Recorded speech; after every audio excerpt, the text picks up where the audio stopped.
안녕하세요. 철순의 책방입니다. 네, 오늘은 2020년 4월 25일 토요일 새벽입니다. 네, 이번 시간에 여러분들에게 소개해드릴 책은 정혜신 작가님의 당신이 옳다라는 책입니다. 네, 이 책은 저의 직장 후배가 이 책을 먼저 읽었고요. 이 책을 읽으면서 제 생각이 났다고 합니다. 그래서 저에게 한번 읽어보라고 권해줘서 제가 이번 주에 출퇴근하는 동안 지하철에서 한 권을 다 읽고 여러분들에게 너무 좋은 책이어서 소개해 드리려고 이 영상을 녹음하고 있습니다. 먼저 이 책의 저자를 간단히 소개해 보도록 하겠습니다. 네, 이 책은 워낙 또 유명하기도 했기 때문에 아마 많은 분들이 알고 계실 거라 생각이 드는데요. 이 책의 저자는 정혜신 작가님으로 되어 있습니다. 책에서 소개를 하고 있는 부분을 잠깐 읽어드리면 30여 년간 정신과 의사로 활동하며 1만 2천여 명의 속마음을 듣고 나누었다고 합니다. 최근 15년은 정치인, 법조인, 기업 CEO와 임원 등 자타가 인정하는 성공한 이들의 속마음을 나누는 일을 했지만 동시에 우리 사회 곳곳에서 벌어지고 있는 트라우마 현장에서 피해자들과 함께 했다고 합니다. 국가폭력 피해자들을 돕기 위해 만든 재단 진실의 힘에서 집단 상담을 이끌었고 쌍용 자동차 해고 노동자와 그 가족들을 위해 심리치유공간 와락을 만들었다고 합니다. 세월호 참사 직후 안산으로 이주해 치유공간 이웃을 만들고 참사 피해자들의 치유에 힘썼다고 합니다. 또한 서울시와 함께하는 힐링 프로젝트 누구에게나 엄마가 필요하다를 통해 시민들에게 공감의 힘을 전파하고 있다고 소개하고 있습니다. 네, 정혜신 작가님은 이 책에서 적정심리학이라는 새로운 심리학 용어를 많이 사용하고 계십니다. 적정심리학의 핵심은 단순하게도 공감이라고 주장하고 계십니다. 이 공감이란 단어가 이 책의 핵심이라고 할 수 있는데요. 말씀하시는 걸 들어보면 누구나 단순하게 공감이란 단어는 누구나 알고 있고 너무 단순하게 생각할지 모르겠지만 이는 복잡한 이론과 전문가의 진단에만 의존하지 않고 스스로 나와 남을 돌보고 치유할 강력한 힘이 공감에 있다고 말씀하고 계십니다. 이것을 매일 먹는 집밥에 비유하기도 합니다.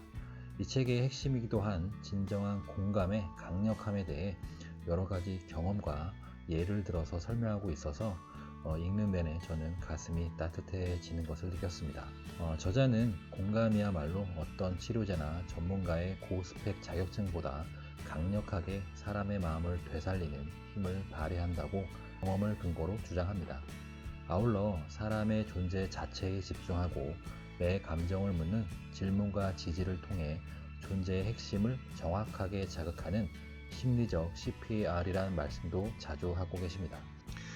이 책의 목차는 총 6장으로 구성되어 있고요. 처음에는 프롤로그, 그 다음에 1장 왜 우리는 아픈가, 2장 심리적 CPR 지금 우리에게 절실한 것, 3장 공감 빠르고 정확하게 마음을 움직이는 힘, 4장 경계 세우기 나와 너를 동시에 보호해야 공감이다, 5장 공감의 허들 넘기 진정한 치유를 가로막는 방해물, 6장 공감 실전 어떻게 그 한 사람이 될 수 있을까, 에필로그 삶의 한복판에서 느끼고 경험한 것들 이렇게 구성되어 있고요. 특이하게도 프롤로그와 그리고 책의 마지막 에필로그에 대해서 남편분의 얘기로 시작해서 남편분의 얘기로 끝나는 부분이 또 있습니다. 기회가 되면 또 남편분의 책도 한번 읽고 리뷰하는 시간을 갖도록 하겠습니다. 저는 이 책 중에서 제가 가장 인상 깊었던 1장 중에 한 부분을 여러분들에게 한번 소개해 드리도록 하겠습니다. 네, 페이지는 35페이지입니다. 1장 중에 자기 소멸의 벼랑 끝에서 라는 부분입니다. 주위를 보면 너나 없이 아프다. 마음이 아픈 사람 천지다. 근래에 조용하고 빠르게 확산하는 현상 중 하나가 공황장애, 공황 발작이다. 의료 관련 통계를 들먹이지 않아도 주변에 공황 발작을 겪는 사람이 급격하게 늘고 있다는 걸 피부로 실감한다. 공황 발작은 아무런 예고도 없이 갑자기 심장이 멈추는 것 같은 느낌이 망치처럼 날아오는 증상이다. 그 순간 당사자는 죽을 것 같은 공포를 생생하게 감각한다. 그런 현상이 몇 분간 지속된다. 인간이 경험할 수 있는 최극단의 공포다. 그런 경험을 한두 번 하면 일상 전체가 두려움에 휩싸인다. 언제 어디서 그 광폭한 불안이 자신을 쓰나미처럼 덮칠지 알 수가 없다.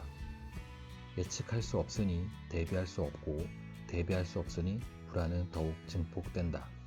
스타들이 공황장애를 많이 앓는 이유.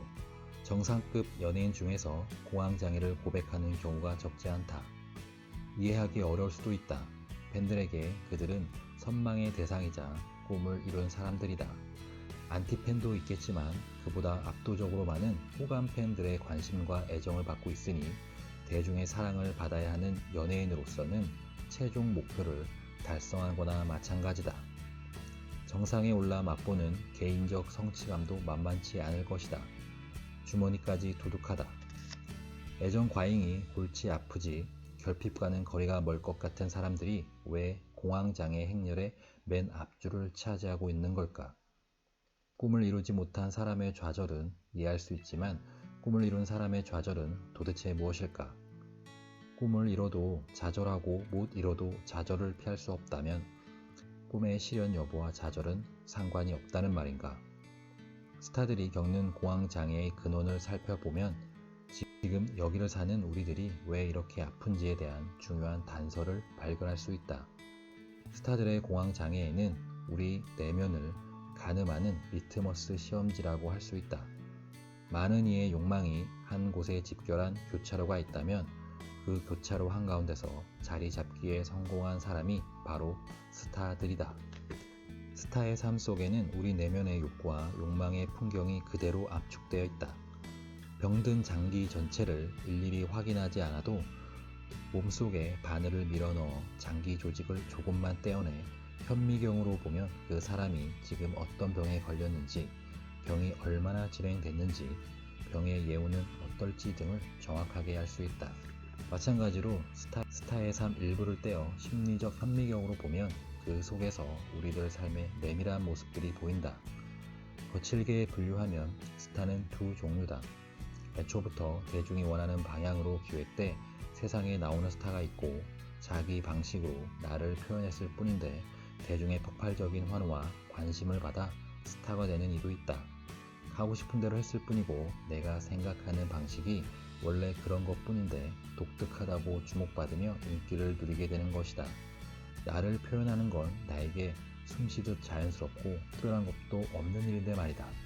그런데 대중이 그 점을 특별한 것으로 느끼고 좋아하기 시작하면 숨쉬는 걸 한 번도 의식하지 않던 사람이 갑자기 자기 호흡이 신경 쓰이듯 그때부터 나는 나를 의식하게 된다. 한참을 그렇게 지내다 보면 그것이 원래 나였는지 내가 만들어낸 하나의 상인 건지 스스로도 혼란스러워진다.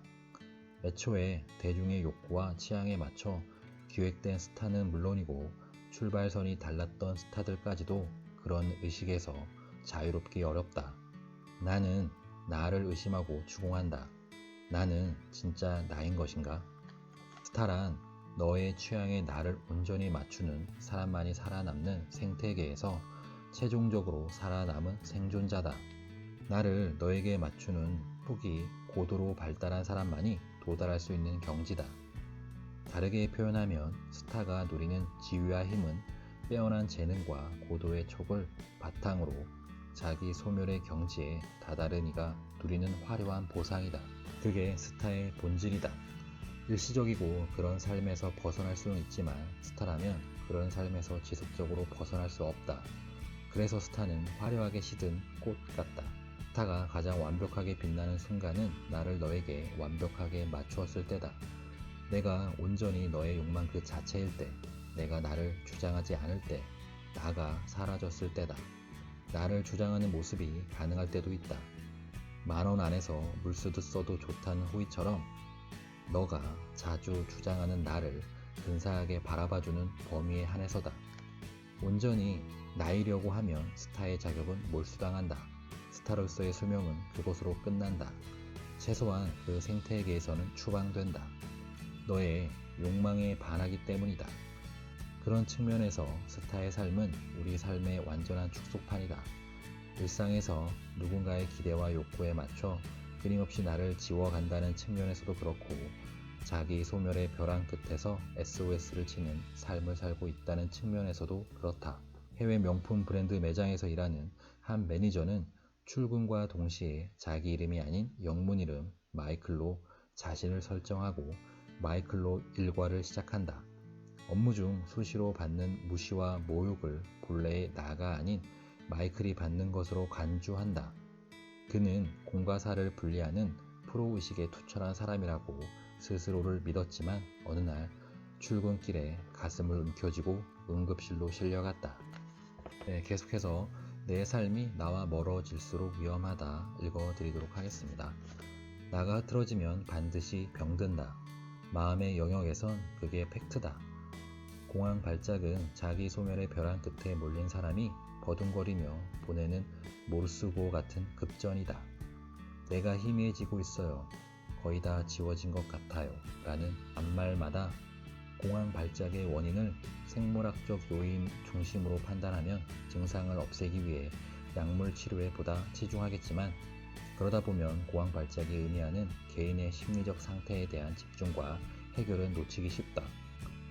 사람은 나를 그대로 드러내는 사람에게 끌린다. 사람이 가장 매력적인 순간은 거침없이 나를 표현할 때다.